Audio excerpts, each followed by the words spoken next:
Roberto or Robert. Robert. Roberto or Robert. Okay, Robertico. Robertico. Right. I've got Robert Ortega with us here, and we are going to be discussing, I don't know if you guys watched on the news a couple of months ago, how the firefighters of Hialeah were going through some issues. It had to do with budget cuts, the pensions, the families, the wives and the children went out, and it was a really interesting time. But unfortunately, at the time, we were just tied and just had no chance to cover it. So now we are going to be discussing it more like as a general term, not just the juicy news like, oh, this happened.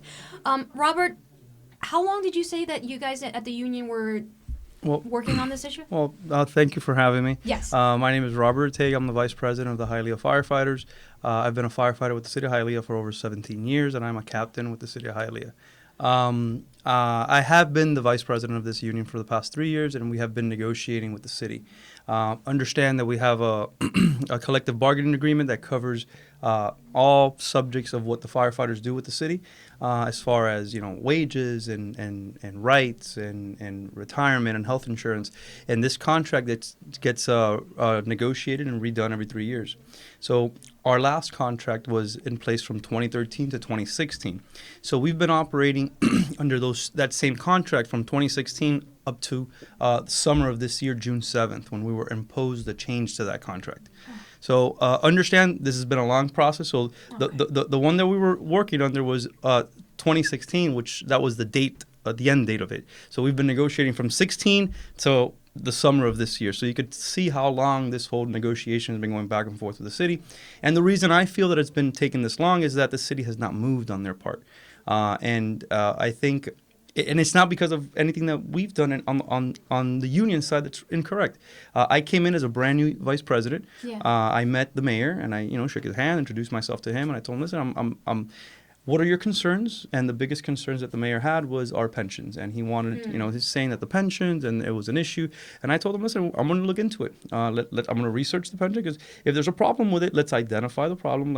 I treated this just like we would any problem in the fire service. Any call that we go on, I'm a firefighter, so I deal with it in that sense. So there's a problem. Okay, what is the problem? Identify the problem, and let's figure out how to solve it. How did we get here? How do we get people out? Whatever. So I dealt with it the same way that I'm trained to deal with it. So we got to work. We hired the actuary for the retirement system. We got the whole history of the retirement system. And then basically what we found out is that the city was playing political games with our retirement. Seriously, how? How did they do that? They actually went out of their way, the prior administration and then the current administration, to find ways of underfunding the retirement system. So to look at it, there's an incentive there to reduce the cost, what the city pays on an annual basis to this retirement, because it saves on, whatever money that they need to do whatever they want with the city. Something else. And we have to bear in mind, if I understand correctly, that the Hialeah Firefighter Department is one of the lowest lowest paid we're in South Florida. In Miami-Dade County, so some part of this whole negotiation was also to show the mayor and the city attorneys how we stack up with the other departments, because you're trying to negotiate wages and you don't want to go out there and say, oh no, we deserve, I think the Hialeah firefighters, for the simple fact that we do more with less, we deserve at least average, if not more. But let's just talk about where we are. So the wages that we're asking for don't even put us in the average range, so we're way behind.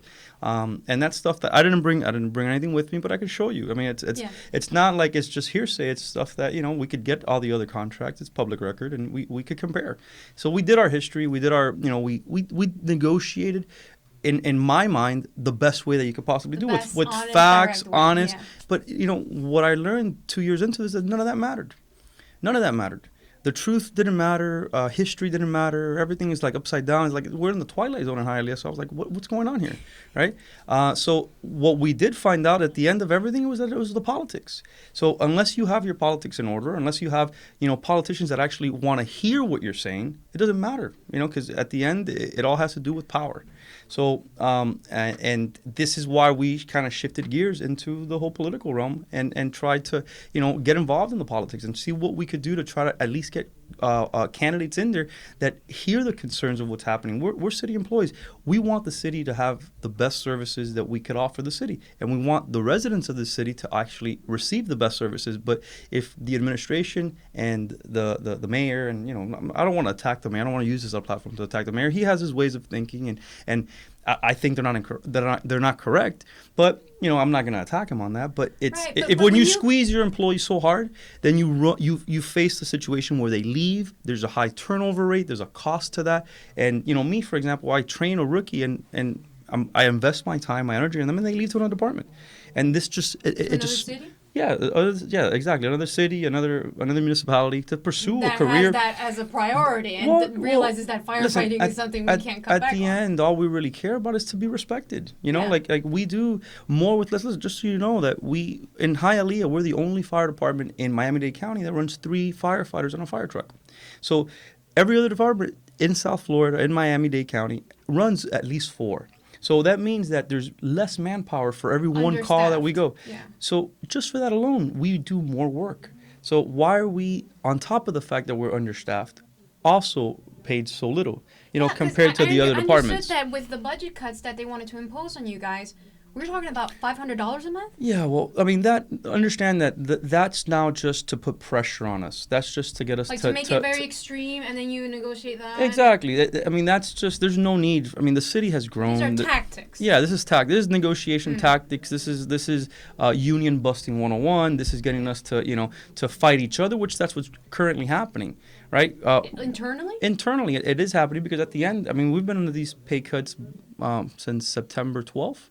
So we're going on, 3 months already with the cuts, and they start hurting, right? So after a while, now you get the senior guys, and the junior guys fighting, and the guys in the middle fighting. So it's division, it's tactic, it's divide and conquer, So let me just tell you something that I think, this is what I believe, that it backfired on the mayor, right? So. Yeah.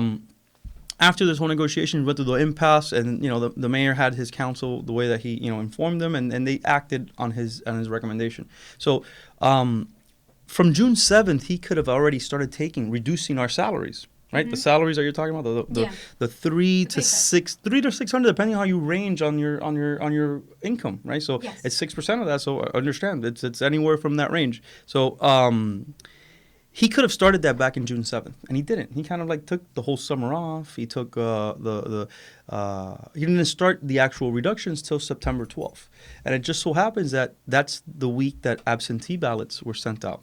So I feel, I mean, I may be wrong, but I feel that this whole delay, it was like he almost tried to pick a fight with us for his politics, because he ran politics, and I feel that he tried to do what he did back in 2011 when he got in when it was post-recession, and play that same platform. I want to be the administrator that squeezes the working class, squeezes them, because these unions. But the thing is that he, I think, underestimated or failed to see what the public sentiment is now. We're not in a recession. We've already recovered. We're out of it already. And now here you are using the same tactics you did back then, and I feel like it backfired on him, because we did bring the firefighter wives. At the end, and when I knocked on doors, I'm going to tell you this. Where'd you knocked on doors, and what for? We got involved with the politics. So one of the things we did, we canvassed, we knocked on doors, for the candidates. In Hialeah. In Hialeah, and it was a phenomenal experience. I've been there 17 years and I've never done that. And look, I'll get chills because the connection. Because the public actually cares about what we do, and they were saying, listen, what they're doing to you guys is wrong. There's no reason for that, and I learned a love for the public of Hialeah that I've never seen there before. I've always thought, this public doesn't care about us. You're firefighters, and it's not. It's the complete opposite. So I had a phenomenal experience doing this and knocking on these doors and meeting that public outside of an emergency, right? Because when we get there, I mean, I've been there 17 years, but it's usually an emergency. They need us for this, they need us for that. So I'm in that realm. That's instead the of talking, exactly. So instead, now it was more, that they're like in a way we needed that public, right? It was when they call, the roles were reversed, and here I was just listening to what they had to say, and they were listening to what I had to say, and it was a phenomenal experience, and what I received from them is that they care. They care about their fire service. They care about the public safety that they receive. And they understood what this mayor was doing was wrong.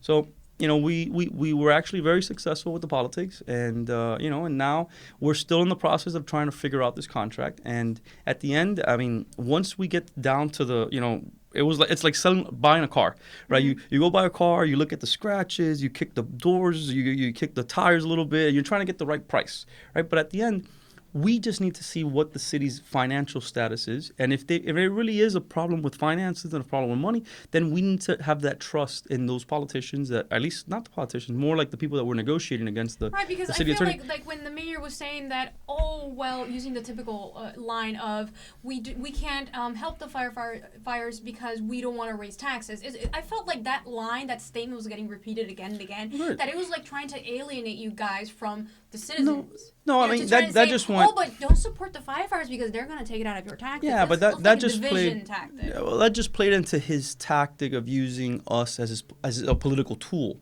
right? Because he wanted. Remember, his political strategy to get his candidates elected was to beat us up, to show that he's the right administrator beating us up, and therefore they elect the candidates with his image that are going to do the same thing and keep the taxes low. So it backfired on him, right? Because he never even listen. If I were at negotiation sessions and he tells me like there is no money and they showed me that there's no money, I'll tell you, okay, guys, I'll go to my guys and go, guys, we can't ask for raises because it's going to raise taxes, right? But that was never shown to me. Right. That was never. So it was all this. That was all just fugazi, whatever. He just created that, to use it as a scare tactic. And also, if you're not aware of this, if you don't live in Hialeah, a lot of text messages were sent out in this campaign, saying that call the firefighters because they want to raise your taxes, and so it was all a political ploy, and it's sad. It's sad that we get to this level where that's the fifth or sixth largest city in the state, in the state, and here we have the leadership, which is the plain political tactic against your own public servants that provide an essential service to the public of Hialeah. So using us as political tools, it's like that was sad. It was. I've never seen anything like that. But that goes to show you what the people that are in power there, and hopefully now with this new generation of politicians that just got elected, they could actually understand the facts and to ask the tough questions and actually provide the foundation that's needed to provide the best services for the city of Hialeah. Of course, because at the end of the day, you see time and time again, it's not a question of lack of funds, but just lack of priorities. The weird, the different, the special interests. And I don't doubt that instead of the reality being that they can't afford it, it's most likely that they just don't care. Because if they're used to not paying much for this service, then they want to keep it like that. So it's very unfortunate that something as important as a firefighter department, which as we were saying, most firefighters are even Republican. Yeah. So it's absurd when because this is like part of a bigger series on unions. How it's unfortunate how so many people that would benefit from a union, they kind of like have the political fear that they would be engaging in something that might not be politically correct because it's like communism or something like that. Well, when like the firefighters themselves, they just watch Fox. Exactly. Well, like for me, for example, at least when I joke around with our firefighters, when they ask me what's your political position, I tell them I'm a political atheist. Right. Okay. So when you tell them that, they're kind of like, what you mean? But yeah, that extravagance? I mean, but you gotta look at the issues. I think that we as a society are very polarized in each other's corners. Either you're extreme right or you're extreme left, and if you're not if someone says something that's on the other camp, you kind of attack them. But I think once as you're fairly young, and I see everyone in this room is fairly young, and that I feel that to move forward and I think better our country and better our communities and better the whole United States as a whole is we need to try to break those strong polarized positions and just get away from the bashing and just start talking about the issues, right? Because if we get down to the issues, and the majority of people work a 9 to 5, the majority of people have kids and they want a proper education and they want proper health care and they want to be able to have a vacation once or twice a year. So if you talk, and be able to go to the store and provide, like for their kids and their family. So if we surround ourselves around the issues and forget about the other stuff, I think we could make changes, within years. a few years, we can change the course of this whole country. We just need to have the willpower to do this. Yeah. I mean, and it takes. And then education. That's the other thing. Exactly. History. I'm a strong believer in history, and I think that just understanding how we got here, and just understanding how we got here tells us how we could fix this. So. Exactly, because if you don't have the knowledge, you don't have the tools, and then they have the upper hand. You can't defend the fire department if you don't have the possibility of speaking out to defend them. And one last question before we cut. I was concerned about what they said about the families having losing sometimes their access to health care through the cuts to the firefighters' benefits. Do they still have health care? Well, or has it just been underfunded? Okay, so I'll inform you on that. We have had for over 30 years the fire, at least in Hialeah, the Hialeah firefighters. We're part of the firefighters health insurance trust, which encompasses a few other fire departments. So we, as firefighters, we have our own health insurance. Which, if you're a regular city employee, you only have the options of going to the city plans. But and then the majority, like over 90% of our firefighters, have this trust, like insurance trust. So what the city has done throughout, at least since 2006, they haven't increased the funding to our trust. So they're severely underfunding it to the point where we cannot continue. So when you look at what the city pays, like let's say, for example, on a monthly basis to the plumbers, the electricians, the secretaries, the librarians, the police officers, the city pays more towards them on a monthly basis for their insurance than they pay for ours. And all we're asking for is if you pay them $5, for example, give us the same $5. Why are you underfunding us? Yeah. Right? So that doesn't even make sense. And then the other side of it is that we, having our trust, remove the liability from the city. So the city pays us, for example, the $5 on a monthly basis, and there's if let's say 5, 10, 15 firefighters get really sick, it does not go into the city. Like the city has no liability because of that, right? So it's basically you pay your insurance, the city pays us the $5, and we're out of their hair. Whatever happens to the firefighters, so we take the liability off the taxpayers, we take the liability off the city's budget. Right. So it's got another hidden safety or a hidden savings in it. So it's like, all we're asking for is to be fair. If you have, for example, you have 3 kids, right? I'm not sure if you have kids. No kids. So if you have kids and you drop them off at the mall. You have 2, right? I have 2 daughters, yeah. If you have kids and you drop them off at the mall, you give them each $10 to have lunch or whatever at the mall. You don't underfund one because he gets a better deal on the lunch or anything. No, you just give him the same $10. Exactly. Right? So, and that's all we're asking for, and then that's the biggest issue that we have, with our health insurance and dealing with the old again. I'm going to say the old Hialeah, but hopefully this new generation understands the value and the importance of us keeping our trust and the way that it saves taxpayer dollars. So I hope that it's a win-win situation. Exactly. I hope they could talk some sense into the old group that's there, and then we could move on with this. Yes, well, thank you, Robert. I think this has really, really helped the bigger discussion that we're trying to have to enlighten everyone, educate. Yeah.